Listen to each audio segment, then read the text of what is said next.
اگر آپ کی رات کی نیند آپ کے ہاتھوں کی سنسناہٹ ڈسٹرب کر رہی ہے یا پھر ہاتھ سے کام کرتے ہوئے آپ کی انگلیوں میں سن پن آ رہا ہے تو یہ ویڈیو آپ کے لیے ہے. اس کو ضرور اینڈ تک دیکھیے گا.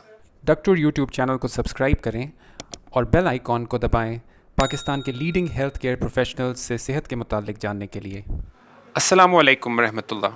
میرا نام ڈاکٹر طلحہ وقار ہے. میں نیورولوجسٹ ہوں اور راولپنڈی پاکستان میں پریکٹس کرتا ہوں. اس ویڈیو کے شروع میں جن علامات کا میں نے ذکر کیا وہ ایک بیماری کی ہیں جسے ہم کارپل ٹنل سنڈروم کہتے ہیں. کارپل ٹنل سنڈروم ایک علامات کے کمبینیشن کا نام ہے جس میں عموماً مریض اور خاص طور پہ خواتین یہ آ کے شکایت کرتی ہیں کہ ہمارے ہاتھوں کی انگلیاں خاص طور پہ یہ 3 اور یہ آدھی انگلی سن پن کا شکار ہے.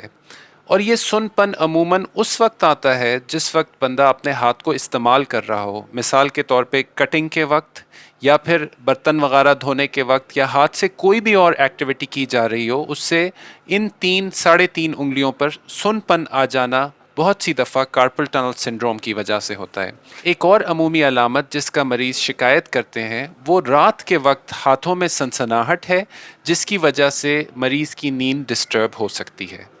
بہت زیادہ شدید کارپل ٹنل سنڈروم کی وجہ سے ہاتھ کے اندر ویکنس بھی واقع ہو سکتی ہے کیونکہ چند پٹھے سکڑنے کی وجہ سے ہاتھ کی گرپ کمزور ہو سکتی ہے جس کی وجہ سے ہاتھ میں چمچ یا گلاس وغیرہ گرنے کا بھی معاملہ پیش آ سکتا ہے. کارپل ٹنل سنڈروم ایک نس یا نرو کی بیماری ہے. ہمارے ہاتھ کے چند پٹھے اور کچھ محسوس کرنے کی صلاحیت ایک نس سے سپلائی ہوتی ہے جس کو ہم میڈین نرو کہتے ہیں.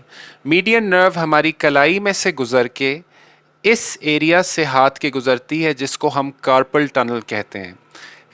کارپل ٹنل کا نیچے کا جو سرفیس یعنی فلور ہے وہ ہڈیوں کا بنا ہوا ہے یعنی ہاتھ کی ہڈیاں، اور اس کی جو روف ہے یعنی چھت ہے وہ ایک لیگامنٹ کی بنی ہوئی ہے اور وہ نس ہڈیوں اور لیگامنٹ کے بیچ میں سے گزرتی ہے. جن لوگوں کو کارپل ٹنل سنڈروم کی علامات ہوتی ہیں ان میں اس نس کا راستہ اس ٹنل کے تھرو تنگ ہو جاتا ہے یا تو کوئی سویلنگ وغیرہ کی وجہ سے یا پھر اس نس کے اندر خود سویلنگ ہونے کی، یا تو راستہ تنگ ہو جاتا ہے ٹنل کا یا پھر نس میں خود سے سویلنگ آ جاتی ہے، کوئی ٹیومر بن جاتا ہے یا کوئی اور وجہ ہوتی ہے، سوزش ہو جاتی ہے جس کی وجہ سے ان 3.5 انگلیوں کا سن پن اور زیادہ شدید اگر بیماری ہو تو ہاتھ کی گرپ کی ویکنس بھی واقع ہو سکتی ہے. زیادہ تر یہ بیماری خواتین میں دیکھنے میں آتی ہے لیکن مردوں میں بھی ہو سکتی ہے. پریگنینسی ایک خاص وقت ہے جس میں اس بیماری کا ظہور زیادہ ہوتا ہے یا موٹاپے کے ساتھ بھی کارپل ٹنل زیادہ دیکھنے میں آتا ہے. کارپل ٹنل سنڈروم ایک کامن پرابلم ہے اس لیے بہت سے ڈاکٹر اس سے واقف ہوتے ہیں، جنرل پریکٹیشنرز بھی، میڈیکل اسپیشلسٹ بھی. لیکن اس بیماری کو ڈائگنوز کرنے کے اسپیشلسٹ نیورولوجسٹ یا نیورو سرجنز ہوتے ہیں.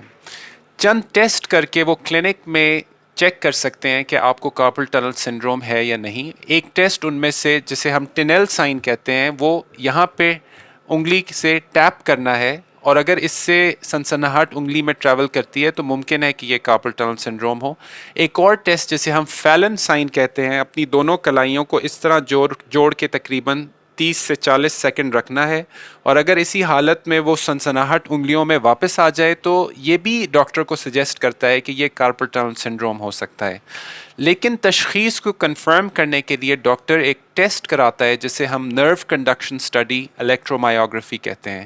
اس میں اس نس یعنی میڈین نرو کے اکراس جو کارپل ٹنل سے گزر رہی ہے کرنٹ چیک کیا جاتا ہے اور اگر کرنٹ کے فلو میں سستی واقع ہو رہی ہو کارپل ٹنل کے اکراس تو یہ کارپل ٹنل سنڈروم کی علامت ہوتی ہے. اب آتے ہیں اس کے علاج کی طرف. اس کے علاج کے 2 طریقے ہیں. ایک تو ہیں کنزرویٹو میجرز جس کے اندر ہم کوئی انٹرونشن یا آپریشن وغیرہ نہیں کرتے اور دوسرا ہے اس کا سرجیکل ٹریٹمنٹ.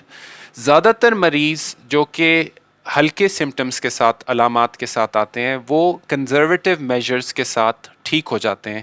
کنزرویٹو میجرز میں جو سب سے پہلی اپروچ ہے وہ ایک رسٹ سپلنٹ کہلاتی ہے جو ایک دستانے کی طرح ہے. میں آپ کو پہن کے وہ دکھا دیتا ہوں. اس میں اپنی کلائی کے اوپر یہ دستانہ پہن لیا جاتا ہے اور یہ بالکل گلو کی طرح ہے. اس کی خاص بات عام دستانے سے فرق یہ ہے کہ یہاں پہ ایک میٹل کی لوہے کی پلیٹ ہے. اس سے ہوتا یہ ہے کہ مریض کا جو ہاتھ ہے وہ نارمل موومنٹ تو رکھتا ہے، لیکن کلائی پہ رسٹ پہ اس طرح موومنٹ ممکن نہیں ہوتی، جس کی وجہ سے میڈین نرو یا نس کے اوپر سوزش یا رگڑ کی وجہ سے سوزش ہونے کا عمل رک جاتا ہے۔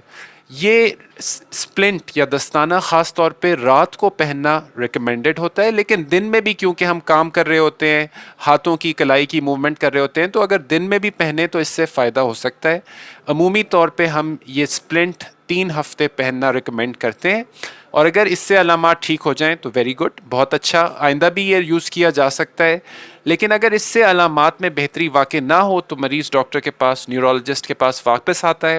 بہت سے نیورولوجسٹ جو نیکسٹ ٹریٹمنٹ سمجھتے ہیں وہ نس کے ارد گرد اسٹیرائڈ کا انجیکشن ہے۔ سرجری کرنے کا جو آپشن ہے وہ 2 سچویشنز میں پیش آتا ہے، یا تو ہلکی بیماری کے ساتھ آپ نے جو یہ دستانہ ہے اور اسٹیرائڈ انجیکشن ٹرائی کر لیا اور اس کے باوجود بھی بہتری نہیں آئی، مریض تکلیف میں ہے، تو پھر سرجری کا آپشن آتا ہے، یا پھر شروع ہی میں جب وہ نرو کنڈکشن اسٹڈی کا ہم ٹیسٹ کرائیں اور اسی میں شدید نس کے اوپر اثر آ جائے تو ڈائریکٹلی نیورولوجسٹ آپ کو سرجری کی طرف ریکمینڈ کر سکتا ہے۔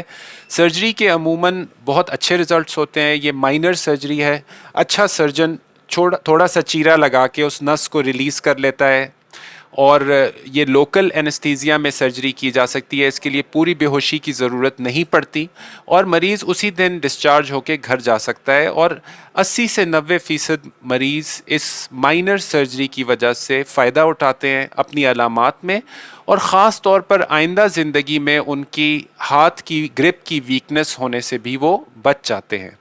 امید کرتا ہوں کہ اس ویڈیو سے آپ کی اویئرنیس میں اور نالج میں اضافہ ہوا ہوگا۔ اپنے کمنٹس نیچے کامنٹ سیکشن میں ضرور ریکارڈ کروائیے گا۔ اپنا بہت بہت خیال رکھیے گا۔ It's doctor signing off for now. السلام علیکم ورحمۃ اللہ۔ ڈاکٹر یوٹیوب چینل کو سبسکرائب کریں اور بیل آئیکن کو دبائیں پاکستان کے لیڈنگ ہیلتھ کیئر پروفیشنلز سے صحت کے متعلق جاننے کے لیے۔